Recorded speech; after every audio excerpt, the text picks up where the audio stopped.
বরিশাল জেলার মেহেন্দিগঞ্জ উপজেলায় প্রথমবারের মতো যান জামাত ইসলামের আমির ডাক্তার শফিকুর রহমান। উপজেলার আরসি কলেজ মাঠে অনুষ্ঠিত নির্বাচনী জনসভায় বক্তব্য রাখেন তিনি। সকাল থেকে হিজলা, কাজিরহাট সহ বিভিন্ন ইউনিয়ন থেকে সাধারণ মানুষ ও নেতাকর্মীরা জনসভায় জড়ো হন। জনসভায় বিগত সরকার ও বিএনপির সমালোচনা করেন নেতৃবৃন্দ।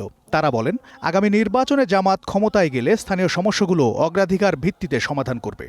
আগামী বাংলাদেশ ইনশাআল্লাহ ইসলামের বাংলাদেশ।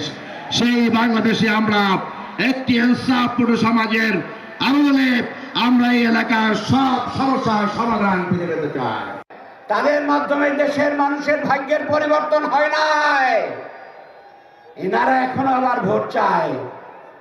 আমরা তাদের কাছ থেকে যা পেয়েছি, দেশবাসী এবার নতুন বাংলাদেশ করার লক্ষ্যে শপথ নিয়ে অগ্রসর হচ্ছে ইনশাআল্লাহ।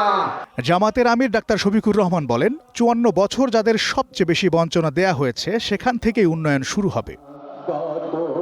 জামাত আমির বলেন, তার দল ক্ষমতায় গেলে নারীদের নিরাপত্তা নিশ্চিত করবে। কিছু কিছু জায়গায় হেজরাব নিকাজ নিয়ে টানাটানি হয়েছে, তা আপনারা দেখেছেন। এমনকি মাদের গায়ে হাত দেওয়া হয়েছে, এটাও আপনারা দেখেছেন। হ্যাঁ, ইদানিং কিছু থেমেছে।